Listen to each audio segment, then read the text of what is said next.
আসসালামু আলাইকুম। আমি এখন আছি বর্তমানে বাংলাদেশের সেরা একটা বিদ্যাপীঠ রাজশাহী বিশ্ববিদ্যালয় এবং আমি এখানে বর্তমানে পড়াশোনা করতেছি। তো তোমরা যারা 24 ব্যাচ ছিলা, তো তোমরা সেকেন্ড টাইমে রাজশাহী বিশ্ববিদ্যালয় কিন্তু অনেকে টার্গেট করতেছিলা। তো আনফরচুনেটলি তোমাদের চান্স হয় নাই। এছাড়া তোমরা যারা 25 ব্যাচ আছো, তো অনেক শিক্ষার্থী আসলে রাজশাহী বিশ্ববিদ্যালয়ে যারা ক্যাম্পাস তোমরা দেখছো, রাজশাহী বিশ্ববিদ্যালয়ে এত সুন্দর একটা ক্যাম্পাস, তো এই ক্যাম্পাস দেখে মুগ্ধ হও না এরকম শিক্ষার্থীর সংখ্যা কিন্তু অনেক কম। তাই না? তো রাজশাহী বিশ্ববিদ্যালয়ে কিন্তু প্রত্যেক বছর হাজার হাজার শিক্ষার্থী ভর্তি পরীক্ষা দেয়। তো সবার আসলে চান্স পাওয়াটা পসিবল না। তাই না? কারণ এখানে সিট সংখ্যা থাকে সীমিত। তো সিট সংখ্যা সীমিত বলতে গেলে তবুও বাকি যে বিশ্ববিদ্যালয়গুলো আছে তাদের তুলনায় ঢাবির পরে মোটামুটি সিট সংখ্যা রাজশাহীতে বেশি থাকে। 1500 প্লাস সিট রয়েছে এখানে। তো তোমরা যারা 25 ব্যাচ আছো, তো তোমাদের একবার রাজশাহী বিশ্ববিদ্যালয়ে ভর্তি পরীক্ষা হয়ে গেছে।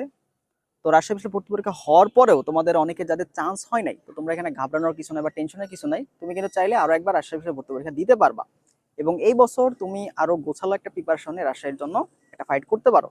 তো আমি এই ভিডিওতে মূলত রাজশাহী বিশ্ববিদ্যালয়ে যারা সেকেন্ড টাইম দিবা, রাজশাহী বিশ্ববিদ্যালয়ে সেকেন্ড টাইম প্রিপারেশনের ক্ষেত্রে কিভাবে কি করবা এবং রাজশাহী বিশ্ববিদ্যালয়ে তোমার কোনো মার্ক কাটা যাবে কিনা এই বিষয়ে কথা বলবো। দেখো, তো রাজশাহী বিশ্ববিদ্যালয়ে গত 2 বছর আগে বা গত বছরের আগের বছর তার আগের বছরে মোটামুটি সিলেকশনে কিন্তু অনেক শিক্ষার্থী বাদ চলে যাইতো। ইভেন আমরা যদি গত বছর দেখি, তো যারা আবেদন করতে পারছে সবাই কিন্তু পরীক্ষা দিতে পারছে। তো এই যে সুযোগটা, এই সুযোগটা কিন্তু 2 বছর আগেও তেমন ছিল না। তো যেহেতু তোমরা সবাই পরীক্ষা দিতে পারছে এবং এখানে কোনো সিলেকশন নাই, আরো একটা মজার ব্যাপার হচ্ছে, দেখো অন্যান্য সকল বিশ্ববিদ্যালয়ে প্রায় জিপিএ মার্ক রয়েছে। তো যাদের জিপিএটা কম থাকে তারা কিন্তু ভালো একটা মার্ক পাওয়া সত্ত্বেও অনেক পিছায় যায়, কারণ তাদের জিপিএটা কম থাকে। বাট রাজশাহী বিশ্ববিদ্যালয়ে তুমি যদি তোমার আবেদন করার মতো জিপিএ থাকে, এটাই তোমার জাস্ট একটা ফ্যাক্ট। তারপরে 100 মার্কের তোমাদের পরীক্ষা হবে, এছাড়া জিপিএর উপরে কোনো এক্সট্রা মার্ক থাকবে না। অর্থাৎ তোমার জিপিএ যদি তোমার দেখো 8, 8.5 থাকে, 9 থাকে, ঠিক আছে, যোগফল, তো তোমার কিন্তু এখানে যারা জিপিএ 5 পাইছে তাদের ক্ষেত্রে আবার তোমার ক্ষেত্রে কোনো পার্থক্য নাই। তুমি মেইন পরীক্ষা দিবে 100 মার্কের, এখানে তুমি যদি ভালো করতে পারো তবেই তুমি কিন্তু টপ করতে পারবা। তো এই বিষয়টা কিন্তু অনেক বেশি তোমাকে হেল্প করবে। আর যেহেতু অন্যান্য বিশ্ববিদ্যালয়ে তোমার যদি জাহাঙ্গীরনগর তাকাও, চট্টগ্রামের দিকে তাকাও, সেক্ষেত্রে কিন্তু জিপিএর উপর একটা মার্ক থাকে। এবং চট্টগ্রাম বিশ্ববিদ্যালয় কিন্তু সেকেন্ড টাইমের জন্য 3 মার্ক কাটবে। আর অপরদিকে তুমি যদি রাজশাহী বিশ্ববিদ্যালয় দেখো, এখানে কিন্তু সেকেন্ড টাইমের জন্য কোনো মার্ক কাটবে না। অর্থাৎ একজন সেকেন্ড টাইমার যাদের জিপিএ কম, সবাই কিন্তু এখানে সমান। তো সবাই এখানে কম্পিটিশনটা কিন্তু অনেক হাড্ডাহাড্ডি হয়।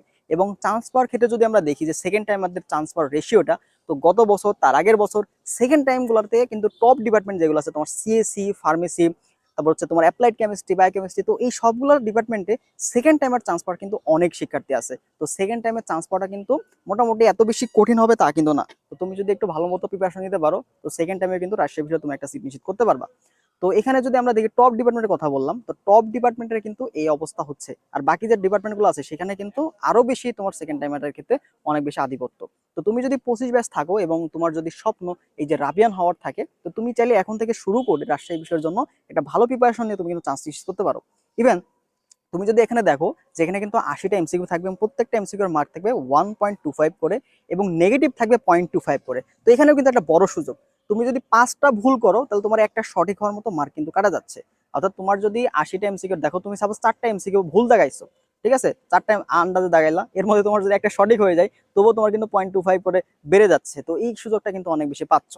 তো রাজশাহী বিষয় সব দিক দিয়ে যারা আসলে প্রথম থেকে রাজশাহীকে টার্গেট করে পড়তে পারো, যদি রাজশাহী বিষয়ে প্রশ্ন ব্যাংক অ্যানালাইসিস করে রাজশাহীতে যে বিগত বছরগুলো যে টপিকগুলোতে আছে সেই টপিকগুলো তুমি যদি ভালোবার ভালো করে পড়তে পারো, তো তোমার কিন্তু রাবিতে মোটামুটি হয়ে যাবে। তো রাজশাহী বিশ্ববিদ্যালয়ে বিগত বছরের প্যাটার্ন থেকে কিন্তু ম্যাক্সিমাম টাইপই কমন পড়ে। তো তুমি যদি বিগত বছরের কোশ্চিনগুলো, বিগত বছরের টাইপগুলো যদি ভালো করে বুঝতে পারো, তবে রাজশাহী বিষয়ে চান্স পাওয়া তোমার জন্য বেশি কঠিন হবে না। ঠিক আছে? তো তোমরা যারা সেকেন্ড টাইম আসো, তো সেকেন্ড টাইমে আমার মনে হয় যে তোমরা প্রথম দিকের টার্গেটের ক্ষেত্রে রাজশাহী বিষয় রাখতে পারো। আর দেখো খরচের ব্যাপার যদি রাজশাহীতে কথা বলি, তো রাজশাহীতে তোমার যদি 5 থেকে 6 হাজার টাকা থাকে, তো তুমি কিন্তু এখানে আরামসে থাকতে পারবা। আর হলের সুবিধা হচ্ছে তুমি এখানে ফার্স্ট ইয়ার, সেকেন্ড ইয়ারে হল পাবা কিনা ঠিক নেই, সেকেন্ড ইয়ার শেষে অথবা থার্ড ইয়ারে গিয়ে তুমি হল পাবা। তো যেহেতু এখন তোমার সিনিয়রিটির ভিত্তিতে হলটা দিচ্ছ, আর এটা পরবর্তী রাজনৈতিক ব্যাপার স্যাপার পরবর্তীতে কি হবে দেখা নেই, এখন পর্যন্ত সিনিয়রিটির ভিত্তিতে হলে কিন্তু সিট পাওয়া যাচ্ছে। তো আমাদের হলটা মোটামুটি পর্যাপ্ত না, বাইরের শিক্ষার্থী অনেক বেশি থাকে, তো বাইরের ক্ষেত্রেও। আর টিউশনের ব্যাপারটা এখানে একটু প্রবলেম ফেস করতে হয়, তবুও তুমি যদি আশেপাশে খোঁজ খবর নাও, টিউশনি কিন্তু এখানে অনেকেই করায়। এখন তুমি যদি ঘরে বসে থাকো, তোমাকে তো আর হাতে তুলে দিয়ে যাবে না টিউশনি, তো তোমাকে আশেপাশে খোঁজ নিতে হবে। এটা শুধুমাত্র রাবি তা না, তোমার আশেপাশে সকল ইউনিভার্সিটি তোমাকে খোঁজ নিয়ে তোমাকে নিজে খুঁজে বের করতে হবে টিউশনের ক্ষেত্রে। তো তুমি যদি আসলে স্ট্রাগল করতে পারো, তাহলে তুমি রাবিতে মোটামুটি একটা টিউশনি খুঁজে নিজের খরচ চালাইতে পারবা, এটা নিয়ে প্যারা খাইতে হবে না। আর সেকেন্ড টাইম আমাদের ক্ষেত্রে মোটামুটি রাজশাহী বিশ্ববিদ্যালয়, জাহাঙ্গীরনগর বিশ্ববিদ্যালয়, চট্টগ্রাম বিশ্ববিদ্যালয় এদিকে প্রথম দিকে পরীক্ষাগুলো হয়ে যায়। তো তার মধ্যে রাজশাহী বিশ্ববিদ্যালয়ে চান্স পাওয়াটা তোমার জন্য মোটামুটি সহজ হবে সেকেন্ড টাইমারের ক্ষেত্রে। দেখো জাহাঙ্গীরনগরের সিট সংখ্যা কিন্তু খুবই কম, তাই না, কম্পিটিশনটা অনেক বেশি। চট্টগ্রামের ক্ষেত্রে 3 মার্ক করে কাটছে। তো আর রাবিতে দেখো কোনো মার্ক কাটতেছে না, এখানে জিপিএর উপর কোনো মার্ক নাই। তো এক্সট্রা আসলে প্রতিবন্ধকতা যেটা আছে, বাধা দেওয়ার যে বিষয়গুলো আছে, সেটা কিন্তু খুবই কম রাজশাহী বিশ্ববিদ্যালয় সেকেন্ড টাইমের ক্ষেত্রে। তো তুমি এখানে রাবি থেকে টার্গেট করে আগাইতে পারো। এছাড়া রাবির পরবর্তীতে তুমি এখানে গুচ্ছ ভর্তি পরীক্ষা আছে, তারপর কৃষি গুচ্ছ ভর্তি পরীক্ষা, সেগুলোতেও কিন্তু তুমি পরীক্ষা দিতে পারবা। বাট রাজশাহী বিষয়ে চান্স পাওয়ার ক্ষেত্রে সহজ প্রসেসটা কেন সেকেন্ড টাইমের জন্য, এটা তোমাকে তুলে ধরলাম যে এখানে তোমার আলাদা করে কিন্তু সেকেন্ড টাইমের জন্য কোনো মার্ক কাটবে না। এবং জিপিএ তোমার যদি কম থাকে এবং তুমি যদি গত বছর আবেদন করতে পারো রাজশাহী বিশ্ববিদ্যালয়ে, তুমি এই বছরও পারবা, ঠিক আছে, এটা নিয়ে প্যারা খাওয়ার দরকার নেই। আবেদন যোগ্যতা যে বাড়াবে এরকম কোনো সম্ভাবনা নাই, আবেদন যোগ্যতা যা ছিল তাই থাকবে। আর এই বছর যে 2026 সালে যে ভর্তি পরীক্ষা, তো 2026 সালে এইচএসসি পরীক্ষার ফলের উপর ডিপেন্ড করতেছে। দেখা যায়, দেখো 25 ব্যাচের ক্ষেত্রে তোমাদের রেজাল্টের ক্ষেত্রে কিন্তু অনেক বেশি একটা ধস নেমে আসলো, তাই না। তো প্রত্যেকটা ভার্সিটিতে মোটামুটি তোমাদের জিপিএ রিকোয়ারমেন্টটা কমাইছিল।